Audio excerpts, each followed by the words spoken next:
think doing 3 things at the same time makes you smart. You think you can answer emails, watch a YouTube video, and eat your lunch all at once. You feel productive, but actually, you are destroying your brain. Multitasking is a lie. It is the reason you are tired, anxious, and broke. To be truly strong, you must learn to do just one thing. Hello, everyone. My name is Jack. I am 35 years old. I am from New York, and I am an entrepreneur. Welcome to the channel English and Personal Growth. On this channel, we learn English and build a better life. We do not just study grammar, we study how to be successful. And today, we are talking about how to stay focused like a monk. It is a very important topic for me. Listen carefully to the monologue. I put 4 advanced phrases in it. These are B2 level phrases. Try to catch them, and then I'll explain them. Let's talk about the modern world. It is a crazy place. We live in an attention economy. This means big companies like TikTok, Instagram, and Netflix want to steal your eyes. They want you to look at them, not at your work. They employ thousands of smart engineers to make their apps addictive. And you? You are just one person with a smartphone in your pocket. It is not a fair fight. I remember a specific Tuesday last year. I was in a coffee shop in Boston. It was called the Blue Bean. I had a very important job to do. I needed to write a business plan for a new project. It was a difficult task. I sat down at a wooden table. I opened my MacBook Air. I felt ready, but then my phone buzzed. It was a notification from WhatsApp. My friend Steve sent a funny picture. I looked at it. I laughed. Then I saw an email from Amazon about a delivery. I opened it. Then I remembered I needed to buy dog food, so I went to a website. Then I checked the news. 30 minutes later, I looked at my document. It was blank. I did nothing. My brain was foggy. I started to debray. I felt tired, even though I did not work. Do you know this feeling? You sit down to study English for 1 hour, but after 10 minutes, you are looking at photos of cats or reading about a celebrity scandal. You feel weak. You feel like you have no discipline. But here's the secret. Monks do not have super discipline. They just have a better system. They design their life for focus. And you can do it too. You do not need to live in a temple in the mountains. You can do it in your apartment in the city. The first step is radical elimination. You cannot focus if you have distractions. A monk's room is empty. There is a bed, a table, and a chair. There is no TV. There are no posters. Look at your desk right now. What is on it? Old coffee cups? Papers? Your iPad? A bag of chips? These things are stealing your energy. Your brain sees them and thinks about them. You must be ruthless. You must the noise. When I really need to work, I become a little crazy. I take my phone and I put it in a drawer in another room. I turn off the Wi-Fi on my laptop if I don't need it. I put on big noise-canceling headphones from Sony. My friend Sarah is a writer. She lives in Chicago. She was writing a book, but she was stuck. She could not finish it. She told me, "Jack, I am too distracted." So, she did something extreme. She went to a small cabin in the woods for 1 week. No internet, no phone signal, just paper and a pen. Guess what? She wrote 50 pages in 1 week. At home, that took her 3 months. She cut out the world and she found her focus. The second step is single tasking. This is the opposite of multitasking. Multitasking is for machines, not humans. When you try to do two things, you do both things badly. Imagine a laser beam. If the light goes everywhere, it is just a weak light. But if you focus all the light on one small point, it can cut through steel. That is your mind. You have to sick one specific target.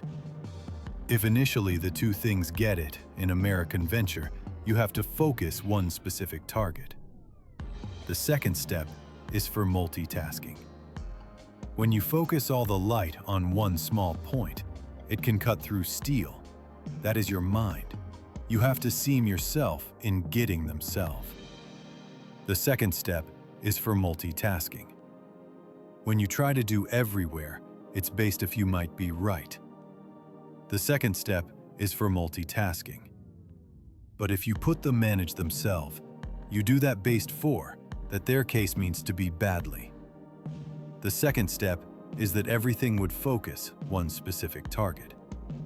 When you focus all the light on one small point, it can cut through steel. That is your mind. You have to seem yourself in getting themselves.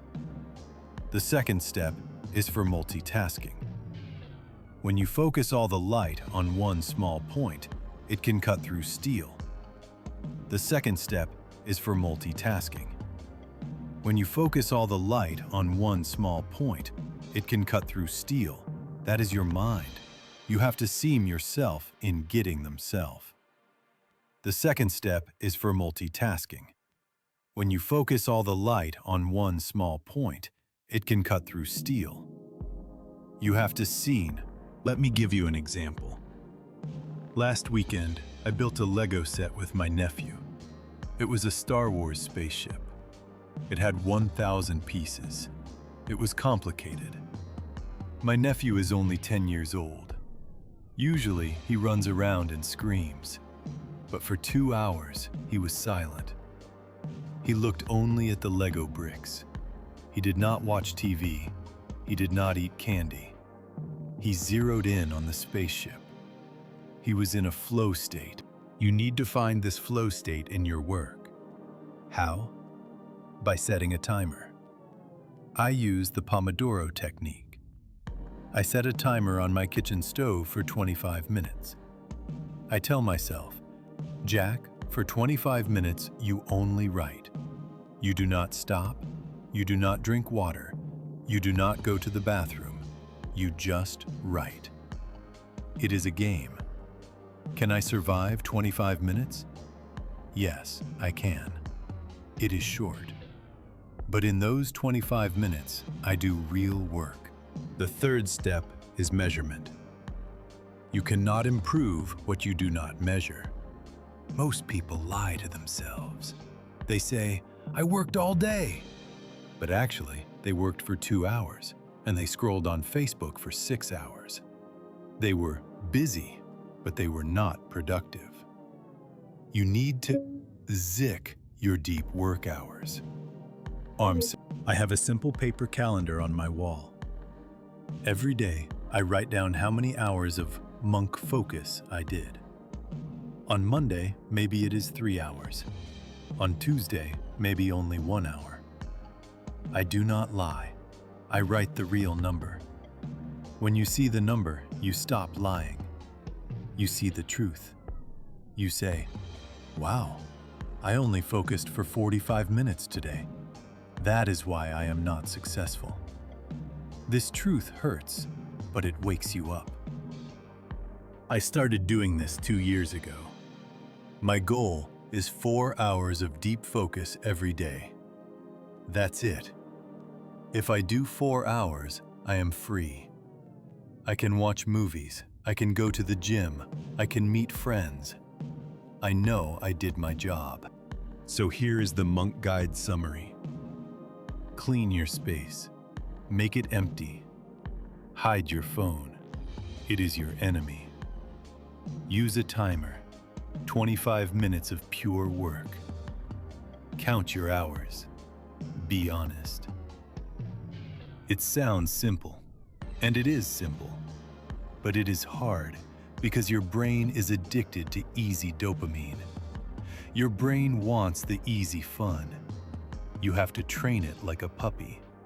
You have to say, no, sit, stay. And when you do this, something magical happens. You finish your work fast. You have free time. And you feel calm. You feel like you are in control of your life, not a slave to your notifications. I got a bit intense there. I sounded like a military general, not a monk. Sit, stay. But really, our brains are like crazy puppies sometimes. Okay, let's look at the 4 phrases I used. These are great phrases for work and productivity. Let's make sure you understand them. The first phrase was zone out. I said, I started to zone out. To zone out means to stop paying attention. Your eyes are open, but your brain is asleep. You are looking at a computer screen, but you are thinking about pizza or your holiday. For example, you are in a long meeting at work. Your boss is talking about spreadsheets. It is very boring. After 20 minutes, you zone out. You stop listening. Suddenly, your boss asks you a question and you say, "Sorry, what?" Or maybe you are driving a car on a highway. The road is straight. You drive for an hour. Suddenly you realize, wow, I don't remember the last 10 miles. You zoned out. The second phrase was, cut out. I said, you must cut out the noise. To cut out means to remove something completely, to stop doing it or using it. Imagine you have a piece of paper and you use scissors to cut a piece away. It is gone. For example, if you want to lose weight, you need to cut out sugar. No more soda, no more cake. Or maybe you have a friend who is very negative. He always complains. He makes you sad. You might decide to cut him out of your life. It sounds harsh, but sometimes it is necessary for your mental health. The third phrase was zero in on. I said, you have to zero in on one specific target. To zero in on means to focus all your attention on one thing. Think about a camera zoom or a sniper rifle scope. You make the view smaller and smaller until you see only the target.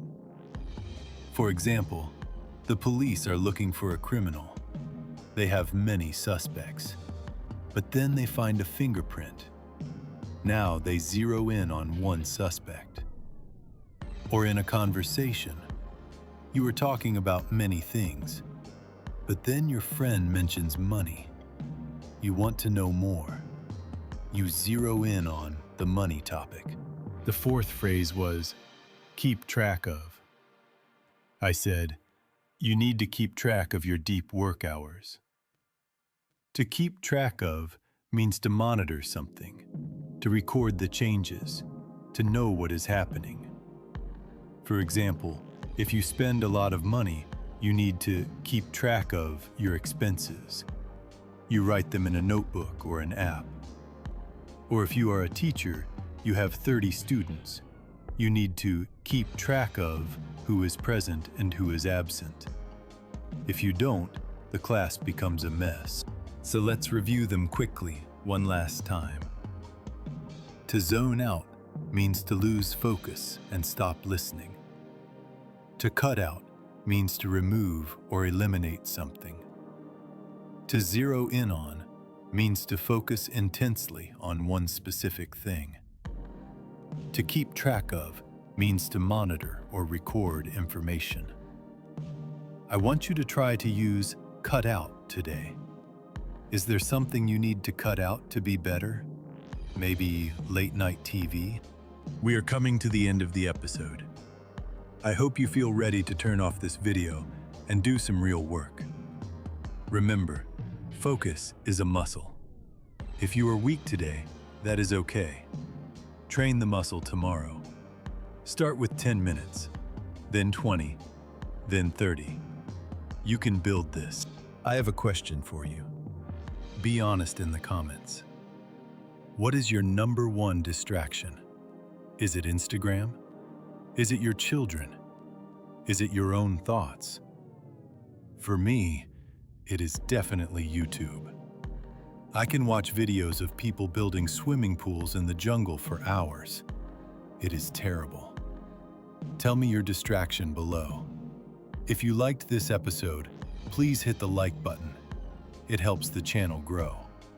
And subscribe if you want to become a focused English-speaking machine.